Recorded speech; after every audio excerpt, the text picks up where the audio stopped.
नमस्कार दोस्तों, पूज्य यूट्यूब में आपको स्वागत है। मैं R.k सर। दोस्तों, प्रोग्रेसिव जनवरी 2026 80 की स्पीड से डिक्टेशन बोला जाएगा दोस्तों। और दोस्तों, इस चैनल पर पहली बार आए हैं तो सब्सक्राइब जरूर करें। रेडी दोस्तों, start. Mister speaker, if agricultural production has to be maximized, the greatest attention has to be given to four factors.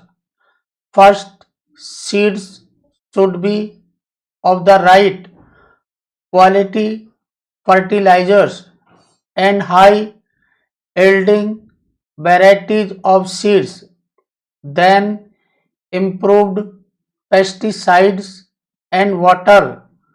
As regards these four factors, it is interesting to see that government or the ministry does not appear to have paid any attention to certain malpractices that have crept into these matters. Take for instance seeds.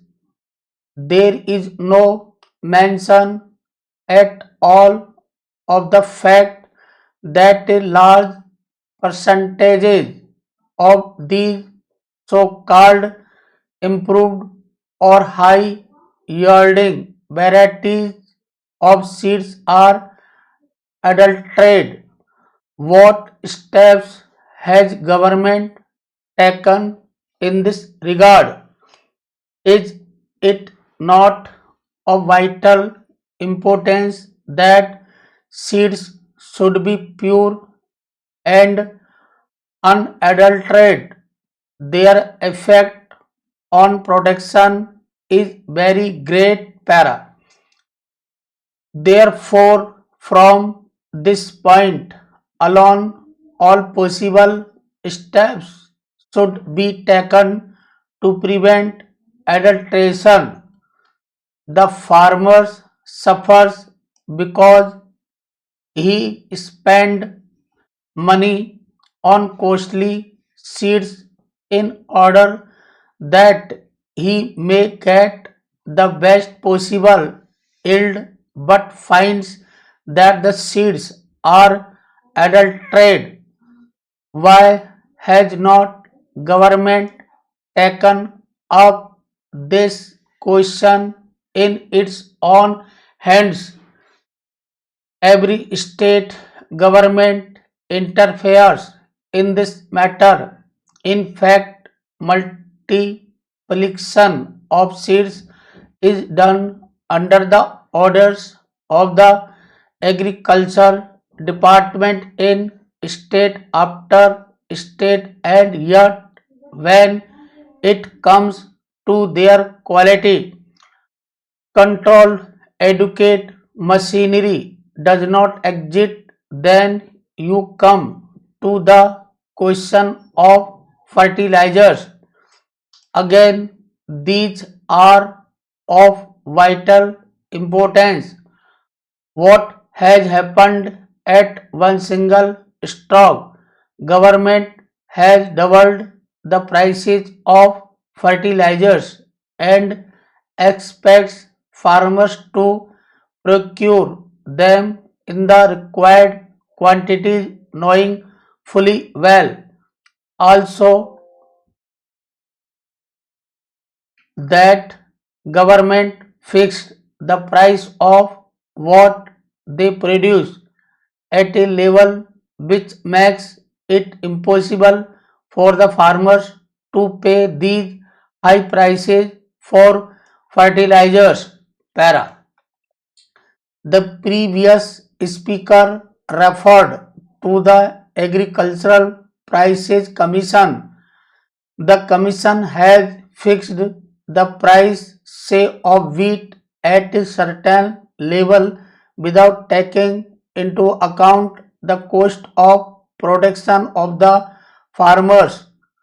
Yesterday, a member of the advisory committee to the Agricultural Prices Commission stated that he has sent his resignation because what use it was to remain in the committee if no importance was ever attached to the advice tendered on such a basic matter as cost of production. If cost of production is not taken into account, I would like to state here that it is difficult to see on what basis the Agricultural Prices Commission fixed the prices para. Several agricultural universities have carried out surveys and the results of these surveys are available. Punjab University carried out a survey and other research. Students have also and have pointed out what the cost of production would be. For instance, in regard to wheat, they have arrived at the finding that the cost of production would be in the region of rupees 320. Here the procurement prices is fixed at rupees 305. What is the justification for this in the face of the fact that the price of fertilizers and important input has been doubled? The prices have increased considerably and many types of pesticides that are in the market today are adulterated. What steps have the government taken to ensure that the pesticides that in the market for sale to the farmers are of the right quality, are not adulterated ones? Is there any machinery in regard to drugs? At least in name, there is a drug controller in every state to see that the drugs sold are not adulterated. In regard to pesticides, have not you set up any machinery to ensure that the pesticides are not adulterated?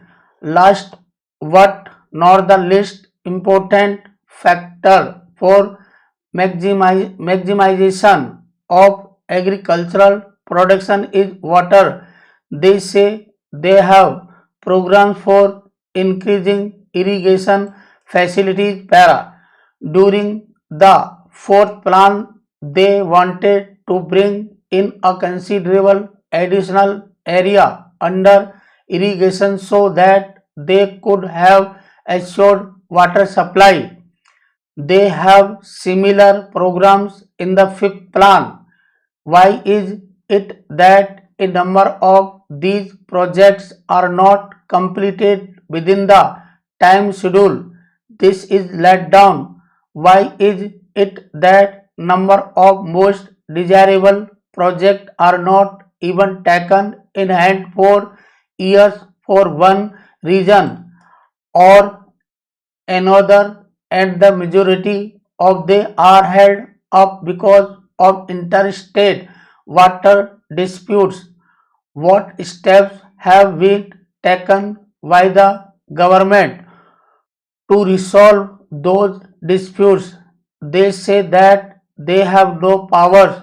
What is the good of their saying so when the ruling party is today in a position to pass any legislation that it desires, even to amend the constitution as often as it like, and yet it does not take steps to settle these issues, which would result in self-sufficiency